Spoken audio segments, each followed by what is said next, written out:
So if you do have very high fees in your 401k plan, you might want to consider rolling that money to another 401k plan, or, if it's an old 401k we're talking about, maybe rolling it into your new one, or consider rolling it over to an IRA to reduce some of those fees. But if you're not at a certain point where you can do that, you generally, if you're not separated from the company or you're at least 59 and a half, then you have to make the most of what's available in your 401k plan. Are you ready for a successful retirement? We're addressing the topics facing today's retirees. Welcome to Retire with Ryan. Now here's your host, Ryan Morrissey.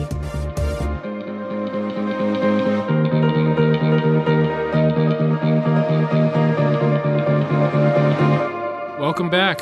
This week's episode, we're going to be talking about 401k tips. Over the summer, I think in July, there was an article that I read that was titled, 401k Plans No Longer Make Sense for Savers. I'm sure the author of this article meant this article to be controversial, and you may have seen it, you may have not, and I'll put a link to the article in the show notes. And if you didn't read it, the general premise is that when the 401k plan first came about in the early 80s, tax rates were a lot higher. So there was much more of a benefit for the typical saver to get the pre-tax deduction, saving at a higher rate, and then taking the money out and paying tax at a lower rate. And I still think that advantage is there, meaning that tax rates for most individuals before retirement are still generally higher than the typical retiree. And it depends on obviously what you're making before you retire, but probably for most of you listening to this, you're paying anywhere from 22 to 24% on your taxes on a federal level, and then you're also paying state income tax. And as a retiree, it's possible that maybe you're paying 22 or even 12%. So my general view of this article is that it's wrong. And there's definitely still a number of reasons why you want to take advantage of a 401k plan. And I'd like to go over 8 different tips that can help you make the most of your 401k plan. So tip number 1 would be make sure you're contributing enough to get the full match offered by your employer, if your employer does offer a match. Now, most employers offer a match, and I'd like to think that a lot of them do this because they care about their employees. Certainly some of them do, but generally most of them are required to do so by the IRS in order to have a 401k plan to benefit from the tax deferral that it offers. There's a minimum match, and that minimum match could be a lot of typical 401ks require you to put in 6%, and then your employer will match 3%. Some plans allow you to have a higher match where if you put in 5%, you get 4%. So whatever that is, find out what is the maximum match that you can get and make sure that you're putting that in at a minimum. Now, 6%, if that's what's required for you to get your maximum match, is not going to probably get you to a comfortable retirement, but it is a starting point. Probably you want to be putting in at least 10% of your pay. And as you get closer to retiring, and maybe even every couple of years, you want to be increasing that by a percent or two so that you hopefully get up to where you're putting in 15 or 20% of your pay. Tip number 2 would be that if you're getting close to retiring, and many of my listeners are within 5 years of retiring, or what I refer to as the retirement red zone, you want to think about possibly maxing out what you're putting into your 401k plan. The IRS comes out each year with a limit as to what the maximum is that a person could put into their individual 401k plan. Now, I'm using the term 401k just for simplicity, but that also refers to a 403b or a 457 plan. These plans all have generally the same limits, the same provisions that I'm going to talk about. So getting back to the limit is $19,500, but if you're over 50, you can make a catch-up, which allows you to put an additional $6,500 for a total of $26,000. Now, if you're in the retirement red zone, you're probably trying to maximize your retirement savings. And a great way to do that is by putting in the maximum into your 401k, putting in this full $26,000. Especially if you're at a point in your career where you have peak earnings, this is a great way to defer taxes. As I mentioned before, you're probably in the 22, 24% bracket. probably even higher. And when you retire, you might be able to get yourself down into the 12% tax bracket. So that's anywhere from a 10 to a 12% federal tax savings that you could have by putting this money in pre-tax. You might also be able to save on state income tax if you happen to live in a state where there is an income tax, and when you retire, you move to a state where there is an income tax, and at that point, you take the money out of your 401k. Now, if you're a longer ways away from retiring, 10 or 15 years or more, then you may want to think about possibly putting some of this money also into the Roth 401k option if your employer offers that, or maybe even a Roth IRA. But for those of you within that retirement red zone, you probably want to be taking the maximum deduction at this point. So tip number 3 would be understand the fees that you're paying in your 401k. Every 401k has fees. These fees pay for a number of things. Some of them pay for the investments that you're in. Some of them pay for the actual cost of administering the plan. And every 401k plan is required to make available to you a document called the annual fee disclosure document. And in that document, it lays out what these fees are. So the first thing I would suggest is that you log into your 401k plan, and if you don't find the fee disclosure document there, fee disclosure notice, then I would reach out to your 401k provider and get that. So understand what your fees are. And these fees range, they could be on the low end, 1% or less, or on the high end, 2.5% to 3%. So if you do have very high fees in your 401k plan, you might want to consider rolling that money to another 401k plan, or, if it's an old 401k we're talking about, maybe rolling it into your new one, or consider rolling it over to an IRA to reduce some of those fees. But if you're not at a certain point where you can do that, you generally, if you're not separated from the company, or you're at least 59 and a half, then you have to make the most of what's available in your 401k plan. So that brings me to my next tip, which is tip 4, consider using index funds. So part of the fees that you pay in your 401k plan that you possibly can reduce are the annual expense ratios of the mutual funds that you're using. And those will also be in the fee disclosure. If they're not, you can look them up online by using the symbol of your mutual fund. All mutual funds have a 5-letter symbol, and by putting that into Google, one of the first things you generally find is the expense ratio, or going to Morningstar.com. But let's just say you're in a mutual fund that has an expense ratio of 1.3%. That's an actively managed fund. There might be a similar fund that's an index fund that maybe only costs 0.25% or maybe even less. Let's just say it costs 0.3%. So that's a 1% savings that you can immediately create in your 401k plan. Now, indexing versus active management is really another discussion. Maybe I'll save that for another podcast. And it's possible that your investments inside of the active fund might do better, but chances are they won't, and you'll actually enjoy this savings by going into the index fund.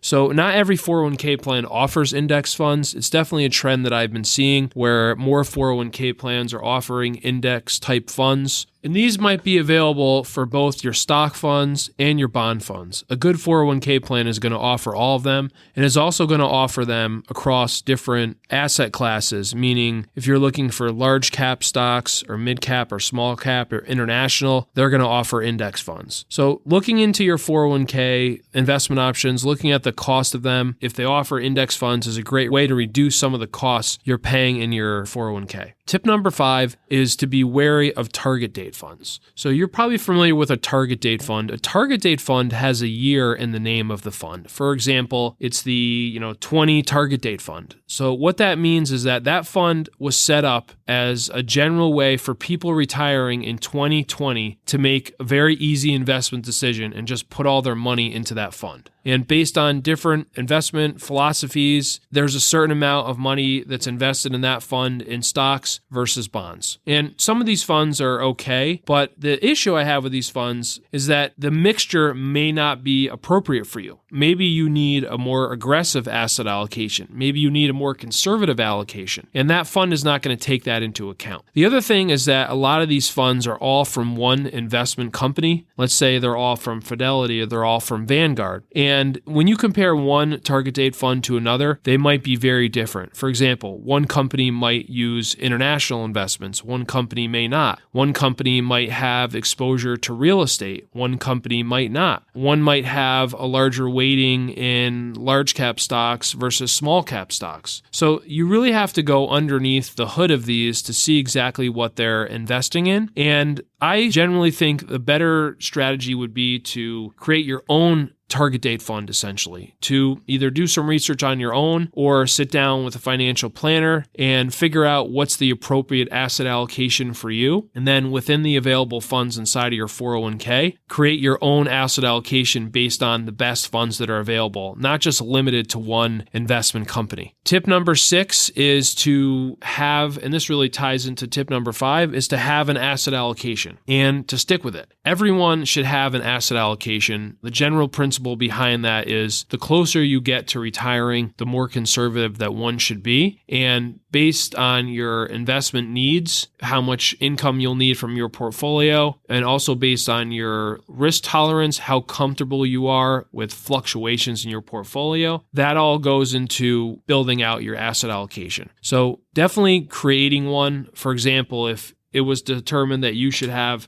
70% in stocks, 30% in bonds, then you'd want to make sure that all of your investment accounts were adhering to that. And in good times and bad times, you need to stick to that. In good times, if maybe you started out with this asset allocation a few years ago, and now it's run up because we've had a good period of time in the stock market, maybe you're in 80% stocks and 20% bonds, you need to make sure you rebalance back to that 70-30 mix. But in bad times, if you found yourself in a situation where now all of a sudden you were only 60% stocks and 40% bonds, you'd want to make sure you bought more stocks when things were down and you rebalance back to that. So by having that asset allocation and sticking to it, it can really help eliminate a lot of the concerns that you might have, from reading things on the internet, seeing news articles, and it will help to simplify your investing strategy. So tip number 7 and 8 kind of go together. And that is, I talked earlier about if you have an old 401k or when you leave a job, consider rolling over that 401k to an IRA to help reduce some of your fees. But before you do that, there are 2 things that you really need to explore because you could be giving up significant tax benefit by doing that rollover before looking into these. And tip number 7 has to do with something called NUA, which stands for Net Unrealized Appreciation. So the way that this works is that if you happen to work for a company that has a publicly traded stock and you've invested in that stock over a period of time and you have a large capital gain in that stock, meaning that what you paid for that stock is a lot less than what it's worth, you may be able to roll over the stock portion and pay tax on the sale of that stock at a lower rate than if you just sold the stock and took it out as cash as a distribution from your 401k. So let me just walk through an example of that. Let's just say you work for a local company here, let's say Aetna, and you have $300,000 in your 401k and $100,000 is Aetna stock that you've owned over a number of years, and your average cost of that stock is $10,000. And now you're getting ready to retire, and you have 2 choices. One, you could roll over that money and you could just sell the Aetna stock and you'd then just pay tax when you take money out of your 401k, or you could use this net unrealized appreciation strategy. And what would happen is you'd roll out the stock and the 401k. It all has to be done in the same tax year. And that $100,000 of stock, initially, you'd only pay tax on your cost basis, which in this example is $10,000. So that $10,000 would be taxed as ordinary income. The $90,000 gain that you have, whenever you decide to sell it, would be taxed as a long-term gain. So getting back to our prior example, let's just say you're in a 22% federal tax bracket. Well, long-term gains for most people right now are taxed at 15%. So by selling that stock through the NUA transaction, you could have a 7% savings. So if you have a $100,000 gain, that'd be $7,000 in savings that you could have. And you don't have to sell the stock all at once. You could also choose to sell it over time. And any gain or loss after you roll out the stock would be short term if it was less than a year, and long term longer than 12 months. So there's a definite advantage there. Now, obviously, there's a risk with having a lot of money in company stock. We can point to a lot of examples of companies that really hurt people, Enron, WorldCom, that completely went bankrupt and people lost their 401ks. So you want to be careful anytime you have a concentrated position of company stock. But if you have it and you've done well with it, before you do that rollover, make sure you explore this option and decide whether or not you want to take advantage of it. Because once you do a rollover, you void the ability to use this strategy. The other thing is that if you transfer your money out of the stock at any point, even if you go back into it later on, you also are creating a new cost basis. So you're avoiding this transaction. So before you make a change to company stock, also make sure you've looked into this. And tip number 8, which is related to doing a rollover, is that if you happen to get laid off or retire from age 55 to 59 and a half, you can take money out of your 401k and not pay the 10% penalty that applies normally if you take money out of your 401k before 59 and a half. So with 401ks, IRAs, pretty much any retirement account, if you take money from that retirement account before 59 and a half, you're subject to a 10% penalty in addition to any income tax that you also have to pay. But in this situation, if you're separated or you are fired or leave that company between 55 and 59 and a half, the IRS waives that 10% penalty. So if you have money in a 401k and you're at this point in your life, you're thinking of doing a rollover, be aware that once you do that rollover, that 10% penalty will apply until you reach age 59 and a half. So what I usually advocate is that if a client has determined that they're interested in a rollover and they find themselves at this point, they at least leave some money behind in the 401k in the event that they need access to this money before 59 and a half, if they don't have other money that they could use. So be aware of that before you do that rollover. Definitely a good idea to look into NUA and if you're at that age 55 to 59 and a half point in your retirement. So I hope you found these tips helpful. And if you're looking for more guidance on your 401k plan or 457 or 403b plan, we can definitely be of assistance. If you'd like to learn more about the services that I provide, you can go to retirewithryan.com. As a reminder, my retirement readiness review class, which is a 2-night class that I teach on overall retirement planning, is beginning October 6th. I'm offering this through 2 different venues, through Cheshire Adult Education and also through Middletown Adult Ed. And both of these classes are being taught online. So if you're interested, you can also go to my website, retirewithryan.com, and from the website, you can sign up for the class directly there. I hope that you have a great week. Take care. You should consult a financial advisor familiar with your specific circumstances before you make any financial decisions. Nothing in this broadcast constitutes a solicitation for the sale or purchase of any securities. Any mention of rates of return are historical or hypothetical in nature and are not a guarantee of future returns. Ryan Morrissey, CFP, is an investment advisor representative of Morrissey Wealth Management, LLC, a registered investment advisor.